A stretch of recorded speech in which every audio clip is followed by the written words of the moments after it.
를 좁은 문으로 들어가라, 좁은 문을 선택하시오라는 말씀을 가지고 같이 이야기하고자 합니다. 우리 길에는 두 가지 길이 있습니다. 하나님이 이 세상을 하나님이 창조하셨습니다. 그리고 후회하셨어요. 사람을 만들고 후회를 하셔서 노아의 가족들 외에 전부 다 하나님이 몰살시키셨습니다. 이유는 뭐냐면 사람들이 하나님의 뜻을 따르지 않고 두 가지 길이 있는데 두 가지 길을 우리 앞에 하나님이 내어놓고 우리 보고 선택을 해야 됩니다. 예수님이 우리에게 말씀했습니다. 두 가지 길이 있는데 그걸 선택해라 라고 말씀해 주고 있습니다. 전도서 보면 너는 청년의 때 너희 창조주를 기억하라. 그리고 잠언에도 보면 지혜가 그 집을 짓고 일곱 기둥을 다듬고 짐승을 잡으며 포도주로 문 앞에 장을 거치고 자기 여종을 보내어 성령과 분노자도 불러이기를 어리석은 자는 이름을 부르기라. 또 지혜 없는 자에게 이르기를 너는 와서 내 식물을 먹으며 내 혼합한 포도주를 마시고 어리석음을 버리고 생명을 얻으라.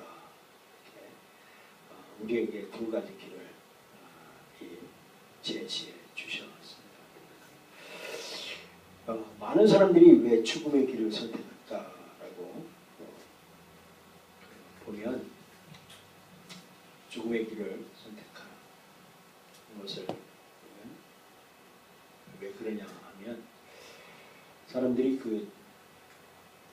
저도 처음에 예수 믿을 때는 아주 친구들한테 조롱당했어요.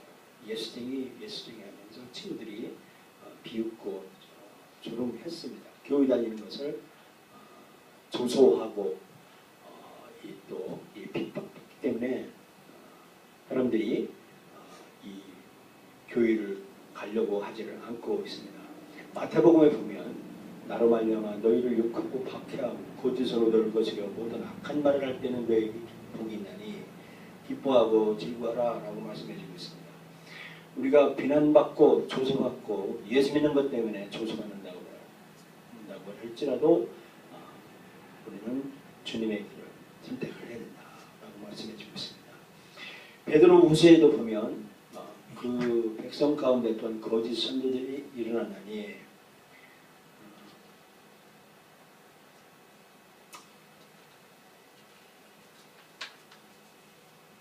이와 같이 너희 중에도 거짓 선생들이 있으라. 저는 멸망케 할 이단을 가만히 끌어들여 그러면서 후색하는 것을 쫓게 된다라고 말씀해주고 있습니다. 그리고 잠언 29장에 보면 사람을 두려워하면 올무에 걸리게 되나니라고 말씀해주고 있습니다. 사람들이 사람을 두려워하고 사람의 조수 때문에 두려워하게 됩니다. 지난 시간에 제가 세계교회협의 WCC의 있죠.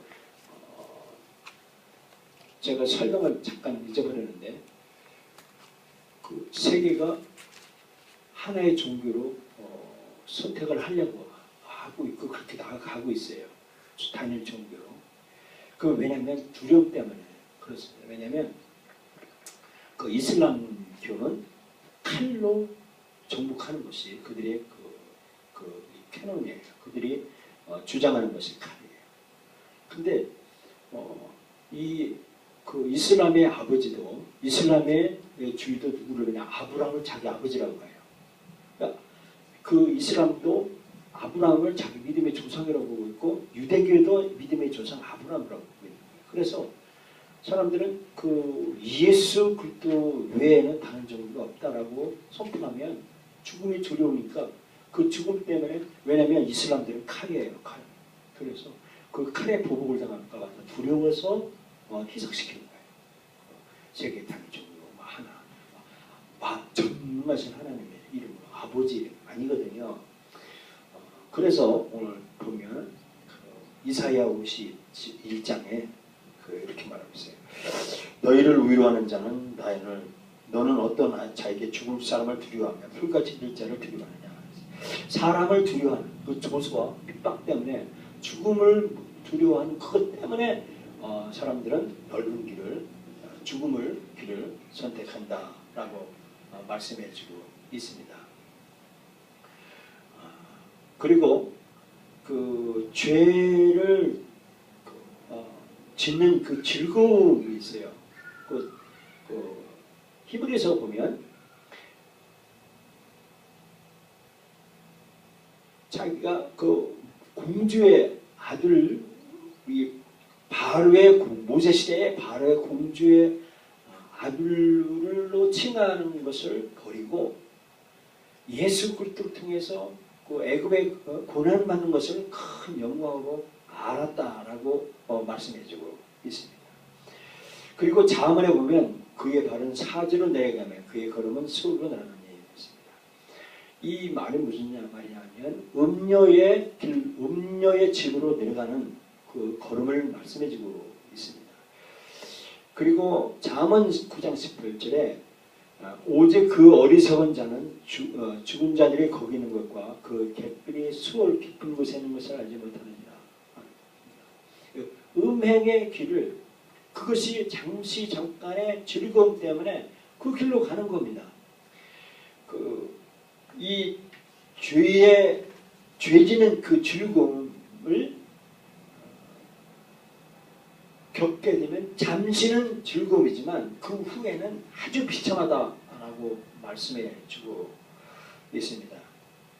또 잠언 4장 23절에 모든 지킬 만한 것 중에 더욱 네 마음을 지키라 라고 말씀해 주고 있습니다.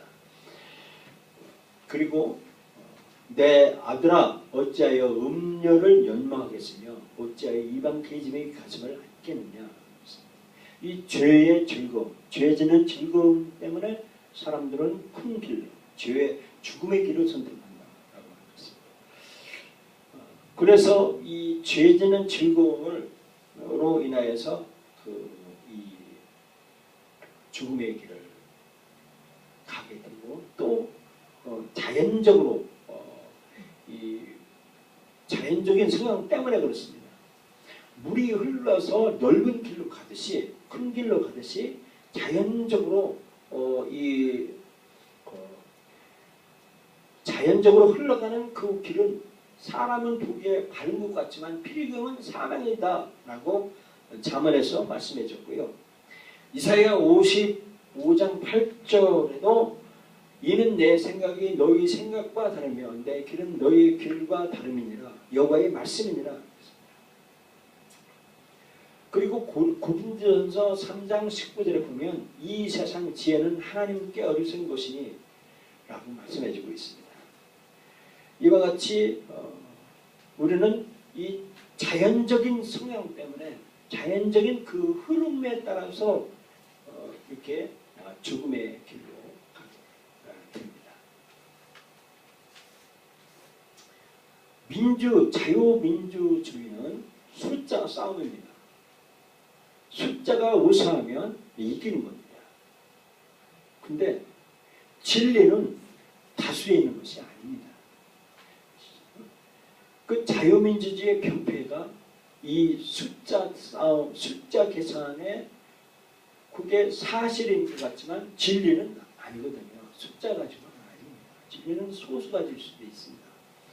이와 같이 이 죽음의 길을 간 사람들은 자연적인 성향 때문에 이렇다라고 말씀해 주고 있고 또 창세기에 보면 하나님의 아들들이 사람의 딸들의 아름을 보고 가서 취하니라. 그게 하나님의 아들과 사람의 딸들이 결혼해서 낳은 것이 네필이다 하고 있습니다. 이 고대 용사다. 명성의 사람들이라고 있습니다. 히랍 신화에 보면 제우스 신, 아데미 신 이런 것들이 신들이 있어요. 거기 보면 막 큰 용사, 상들이 있습니다.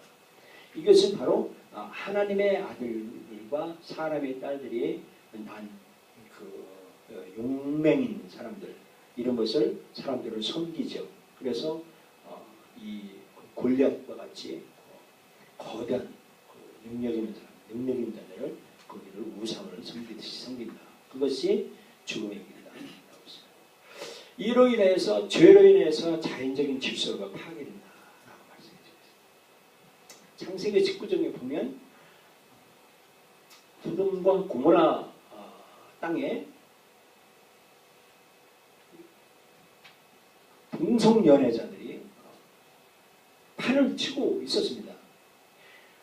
이 동성연애로 인해서 소돔과 고모라 땅이 멸망했습니다. 오늘 대한민국에도 이 동성연애법 때문에 아주 홍역을 치렀습니다. 불과 몇 개월 전만 해도. 국회에서 이 동성연애법을 통과시키려고 했고, 미국에는 이미 동성연애를 이렇게 대통령이 이렇게 옹호하고 표 때문에 이런 일들을 비일지가 합니다. 이게 멸망에 가는 단추다라는 것입니다.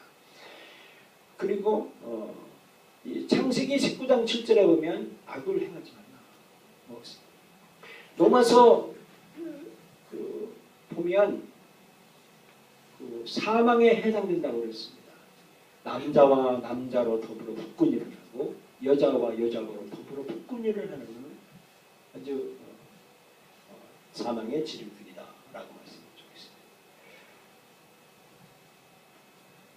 제가 여기서 말할 수는 없지만 동성연애의 그 피해, 폐해, 아주 지저분한 그런 일들을 글을 읽으면 참 입에 담기 힘든 그런 부끄러운 아주 죄악들이 판을 치는 것이 현재인 것입니다. 그러나 그것은 분명히 이 악한 것이다 라고 말씀해주고 있습니다. 창세기 6장 5절을 보면 사람의 죄악이 세상에 가득하며 그의 마음으로 생각하는 모든 계획이 항상 악한 것이고 하나님이 한탄하신다. 이 하나님이 이렇게 동성연애 이런 것들로 인하여 포악함이 가득한 행위가 부패해졌다라고 말씀해주고 있습니다. 이것은 한 사람이 처음에 죄를 짓는 것은 굉장한 모험심입니다. 그런데 그것이 누룩이 되어서 다른 사람이 하면 또 다른 사람이 크게 또 본받아서 이렇게 누룩이 되어서 온 동에 퍼지는 것. 이것이 자연 질서를 파괴한다라는 것을 이 넓은 길로 죽음의 길로 가는 것입니다. 라고 말씀해주고 있습니다. 흑암을 더해줍니다. 악인은 어둠 같아서 그냥 넘어져도 무엇인지 깨닫지 못하느니라. 요한복음에도 말씀해 주면 악을 행하는 자마다 빛을 미워하여 빛이 오지 않으니 그의 행위가 드러날까 합니다. 흑암이 더하죠. 아주 오늘날 우리나라도 이렇게 흑암이 아주 판을 치는 일들을 죽음의 길은 어떤 것인가 봅시다. 죽음의 길을 보면 폭이 넓습니다. 아주 넓은 길입니다. 대도입니다. 누구나 갈 수 있고 쉽게 갈 수가 있습니다. 그리고 이 넓은 길은 사람들이 빽빽합니다. 사람들이 아주 많이 가고 가득합니다. 이 죽음의 길은 그냥 사람들이 그냥 내일 죽을지 모르면서 그냥 휩쓸려 가듯이 빽빽합니다. 그리고 또 사악한 사람들의 길이다라고 말씀하십니다. 당장은 성공하고 번영할 것 같으나 슬픔을 더욱 가중시킨다라고 말씀해주고 있습니다. 시편에 보면 내가 악인의 형통함을 보고 오만한 자를 질투하시므로다. 그들은 죽을 때 고통이 없고 그 힘이 강건하여 사람들이 당하는 고난이 그들에게는 없고 사람이 당하는 재앙도 그들에게는 없나니 그러므로 그들이 목구려 강포가 그들이 오시며 라고 하면서 결국에는 자기가 이게 평안하다 하고 기쁘고 즐거운 것이다 라고 하지만 결국에는 재난이고 징벌이고 영원토록 그 고통이 날이 이른다라고 말씀해 주고 있습니다. 그리고 이 죽음의 길은 흑암이다. 악인은 길은 어둠 같아서 그것이 무엇인지 깨닫지 못하니라 라고 했습니다. 이게 영원토록 검은 흑암의 세력에서 거기서 영원토록 고통당하며 이르는 것이다. 이것이 죽음의 길의 특징이다라고 말씀했습니다. 그러면 우리는 그 새로운 삶의 길을 어떻게 삶의 길의 특징은 뭐냐라고 한번 보겠습니다. 삶의 길은 폭이 좁습니다. 아무나 가는 것이 아니다 라고 말씀했습니다. 마태복음 7장 14절에 생명으로 인도하는 문은 좁고 길이 협착하여 찾는 자가 적음이다 라고 말씀했습니다. 그리고 빽빽이 들어차지 않고 아주 드문드문 이렇게 옮겨야 된다라고 말씀해주고 있습니다. 그리고 이 생명의 길은 현명한 길이다 라고 말씀해 주십니다. 잠언 4장 11절에 보면 내가 지혜로운 길을 네게 가르쳤으며 정직한 길로 너를 인도하였은 줄 읽고 있습니다. 그리고 대저 명령은 등불이요 법은 빛이요 훈계의 책망 곧 생명의 길이다 라고 말씀했습니다. 훈계를 지키는 자는 생명의 길로 행하여도 징계를 버리는 자는 그 가느니라 라고 말씀해 주고 있습니다. 그리고 이 생명의 길은 올바른 길이다 라고 했습니다. 나는 정의로운 길을 행하며 공의로운 길 가운데로 다니나니 라고 말씀해 주고 있습니다. 그리고 생명의 길은 예수님을 따르는 것이다 라고 말씀해 주고 있습니다. 시편의 85편에도 말씀해 주고 있습니다. 의가 주의 앞에 가서 앞서가며 주의 길을 닦으리로다. 예수님도 말씀해 주고 있습니다. 내 양은 내 음성을 들으면 나는 그들을 알며 그들은 나를 따르리라. 내가 그들에게 영생을 주노니 영원히 멸망하지 아니할 것이요 그들을 내 손에서 뺏을 자가 없느니라 라고 말씀합니다. 생명의 길은 예수님을 따르는 길이다 라고 말씀해주고 있습니다. 그러면 우리가 어떻게 생명의 길로 따를 수가 있는가를 하나님 말씀에서 보겠습니다. 하나님의 길을 하나님께 내가 생명의 길로 가겠다고 하나님 앞에 요구를 하시라는 것입니다. 여호와여 주의 도를 내게 가르치시고 내 원수를 생각하셔서 평탄한 길로 나를 인도소라고 하나님 앞에 요청을 하라라고 말하는 것입니다. 그리고 또 예수님을 따르는 것을 선택하라라고 말씀합니다. 예수님은 나는 길이요 진리요 생명이니 나로 말미암고는 아버지께 올 자가 없느니라고 말씀하십니다.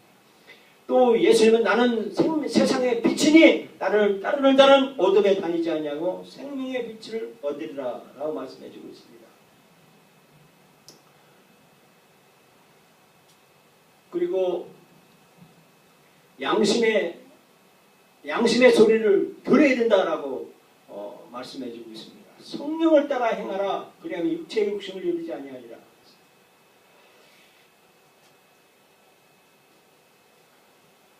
악한 사탄은 우리로 하여금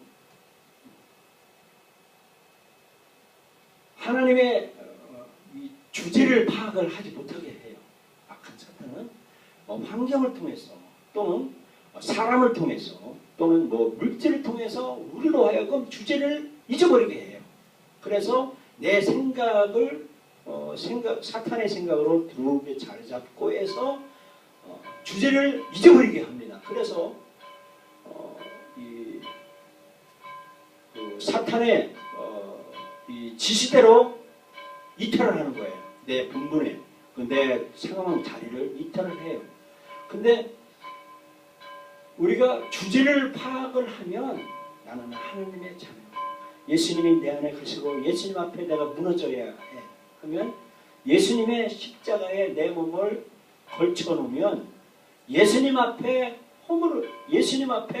예수님의 십자가에 나의 삶을 동일시키면 그 자리에서 내 고집이 항복되고 눈물을 흘리면서 땅바닥에 대자로 누워서 하나님을 쳐다보고 하나님께 울면서 버들버들 떨면서 내 고집을 주님의 십자가에 나를 포기시키게 돼. 그럴 때 주님이 참아. 오사리의 순복음 기도원에 지자실 기념 기도원에 지자실 목사님이 대성전을 지어가면서 40일 금식 기도를 하면서 금식 기도하면서 너무 괴롭고 힘들으니까 공동묘지에 새벽 이슬을 맞아가면서 누워서 하나님 앞에 이렇게 자기를 포기하고 하는 그런 말들을 제가 들어봤어요. 성령을 따라야 주의 주제를 파악해야 됩니다. 내가 어떤 존재라는 것을 항상 깨닫고 나아가야 된다라는 것입니다. 하나님께 나의 이 오름을 요청을 하라라고 말씀해 주고 싶습니다. 하나님, 제가 올바른 길로 가고 싶습니다. 라고 요청을 하라라고 말씀해주고 있습니다. 그리고 이게 이제 당신 자신이 죽는 것을 선택하시오라고 하는 말씀에 choose to die to yourself. 당신 스스로, 당신의 스스로 죽는 것, 그러니까 자기 부인을 하라라고 하는 것입니다. 이것을 오해하지 마시기 바랍니다. 성경 말씀에 누구든지 제 목숨을 구원코자 하면 잃을 것이요 누구든지 나를 위하여 제 목숨을 잃으면 찾으리라.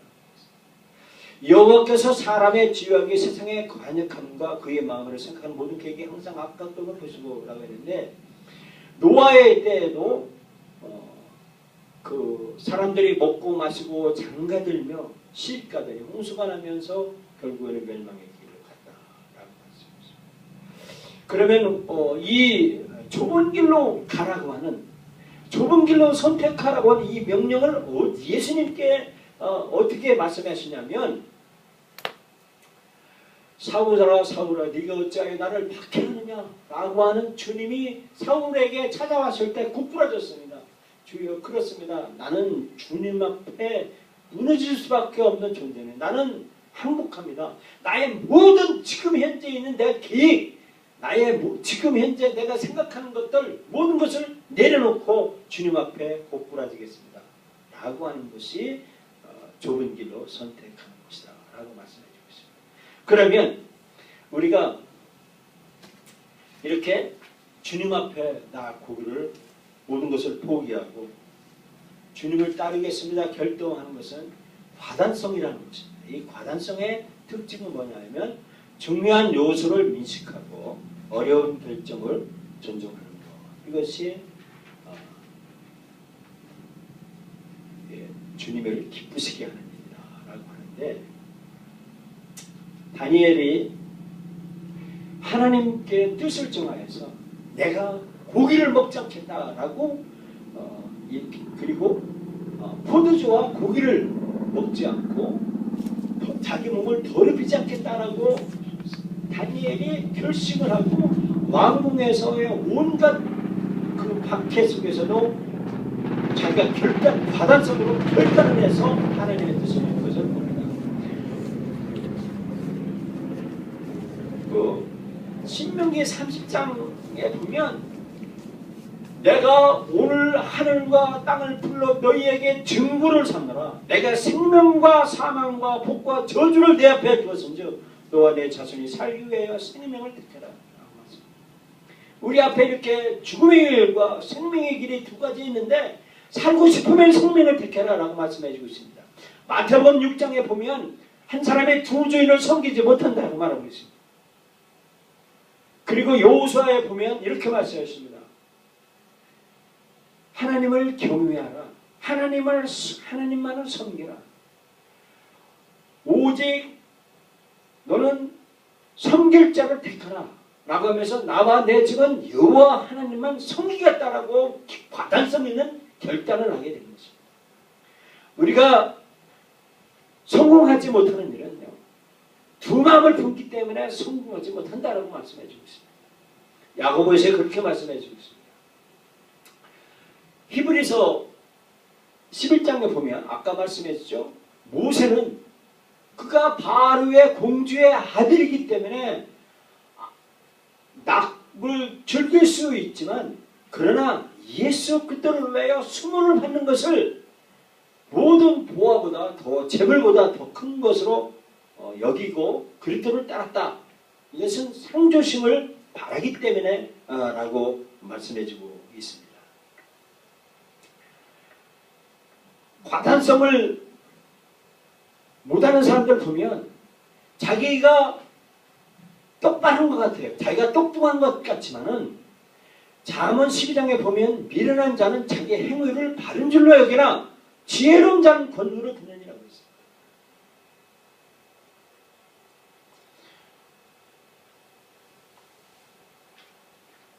저보다 성도님이 영권이 더 셉니다. 또 센 분도 계시고요. 근데 하나님의 핏값으로 감독자를 세운 이 그 목사를 하나님이 권유를 부여해 주셨어요.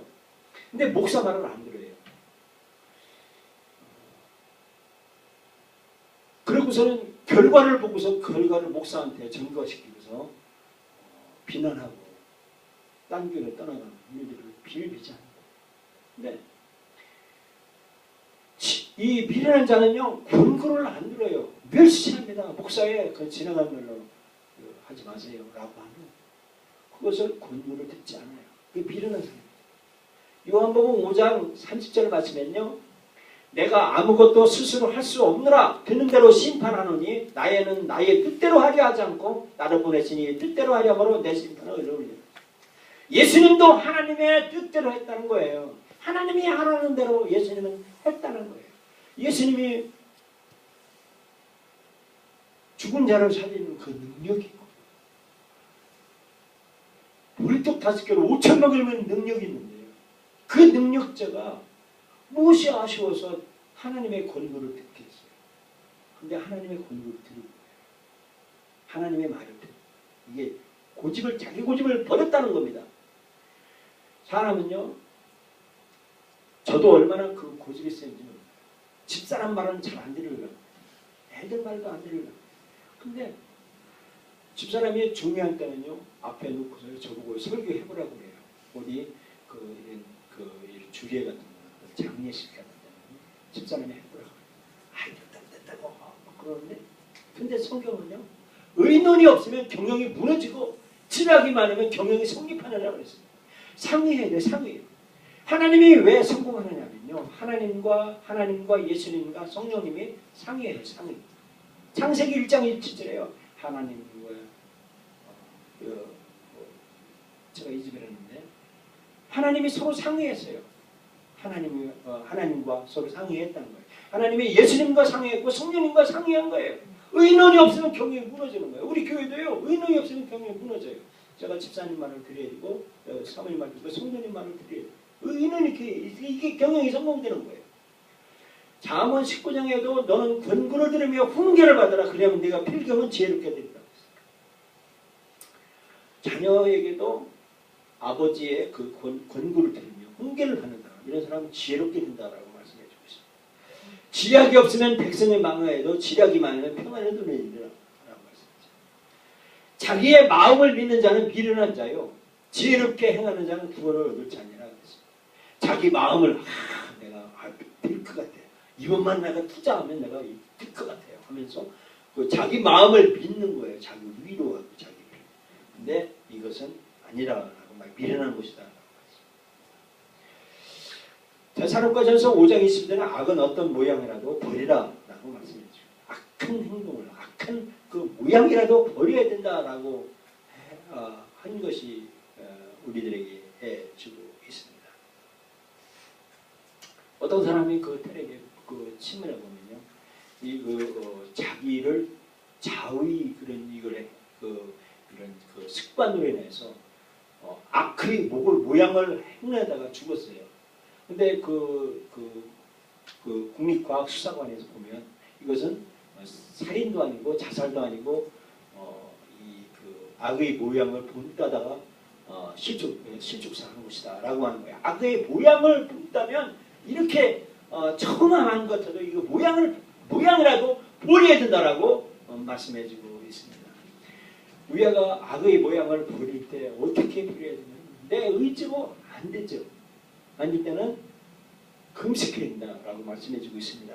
이는 금식하는 자로 사람에 보이지 않고 운명한 중에 하나님께 보이라라고 하면서 금식하면 내 고집을 벗게 되고 버리게 되고 하나님의 뜻에 항복하게 된다라고 했습니다. 그렇게 되면 이 죄악을 벗게 되고 과단성 있는 삶으로 살아서 내 빛이 새벽같이 비칠 것이며 내 치유가 급속할 것이며 내 공의가 내 앞에 행하고 그 여호와의 영광이 내 위에 호위하리니 라고 했습니다. 과단성 있는 사람, 남이 말을 하면 들을 줄 아는 사람, 그리고 모사를 행할 줄 아는 사람, 그 여러 사람의 말의 의견을 듣고 경청해서 듣고 실행할 줄 아는 사람, 악의 모양을 버리는 사람, 그리고 내가 고집이 이것을 꺾기 힘들면 금식을 해서라도 나를 포기하고 하나님의 뜻대로 과단성 있는 결단을 하게 되면 우리 삶이 회복되고 새벽같이 빛들고 치유가 급속할 것이다 하는 것입니다. 이것은 바로 우리가 좁은 길로 가는 지름길이다라고 하는 것입니다. 우리 이제 좁은 길로 선택해서 가십시다. 가셔야 됩니다. 사는데 그 죄수가 있어요. 죄수가 있는데 왕이 죄수에게 사면령을 내리는데 조건이 하나 있습니다. 조건인데 물대접을 손에 얹혀놓고 거기다 물을 부어놓고 이 물을 들고 운동장을 한 바퀴 돌고 운동장이 아니고 마을을 한 바퀴 돌고 나한테 온다. 그런데 그 물의 한 방울이라도 땅에 떨어뜨리면 너는 사명을 하지 않고 너는 사형에 처했다. 다만 물을 한 방울이라도 떨어지지 않으면 너는 내가 살려주겠다라고 사형수에게 명령합니다. 이 사형수는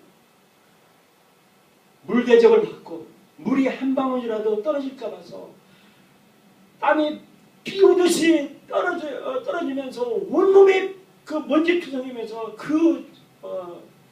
자기 찐에게 나오는 그 모습으로 그 행동으로 그 물대접을 하루 만에 온 동네 마을을 가지고 돌면서 왕 앞에 나왔습니다. 왕이 묻습니다. 자네는 마을로 돌아다니는데 무엇을 보았는가? 이 사형수는 전하, 저는 살고 싶어서 이 물대접에 물 한 방울 떨어뜨리지 않기 위해서 물만 바라보고 이것만 바라봐서 세상의 다른 것을 보지 못하였나이다. 죄송합니다. 하고 머리를 쪼아렸습니다. 이 말을 듣고 이 왕 임금은 이 사람에게 사명을 했다고. 마찬가지입니다. 우리 인생살이에 하나님이 우리에게 부여준 그 인생살이에 우리 죄 죽을 수밖에 없는 죄. 우리가 물대접이 한 방울에 떨어질까 봐 살려준다고 하는 그 말씀입니다. 우리는 내 물 한 방울 떨어지지 않냐. 그 몸조심. 이 평생 우리가 생명의 길을 걷기 위해 우리는 이 사형수 같은 그런 삶을 살아야 된다. 교훈해주고 있습니다. 이제 돌아가시면 정말 좁은 길로 선택하고 정말 나와 내 가족이 정말 좁은 영원한 생명의 길로 의인의 자식은 결코 망하는 법이 없다라고 분명히 말씀드렸고 내가 세상에서 물질이 큰 그것이 중요한 것이 아니라 하나님은 영물이에요. 사람은 영물입니다. 사람은 영물이에요. 의인은요 천한을 준다 해도 의가 아니면 받지 않는 거예요. 그런 천한을 나에게 준다고 해도 의가 아니면 아니다는 거예요. 이것이 중요한 거예요. 다수가 아니고 민주주의의 다수가 아니고 소수라고 할지라도 하나님이 원하시는 그 한 사람 그 사람을 원하는 것이죠. 그 사람. 모세는 120세에 썼어요. 우리 빗살이에요. 별거 아니잖아요. 모세보다 다 어려요. 그러면 쓰임만은 안 받았다고 내가 뭔가 쓰임을 하겠다고 발버둥 치는 것이 아니라 정말 하나님 앞에 좁은 길을 선택하며 내가 이 좁은 길을 내가 주님을 따라가면서 가겠다라고 하는 그 결단하는 그래서 영원한 생명이 우리에게 보장받는 여러분과 저가 되기를 예수님의 이름으로 축원합니다.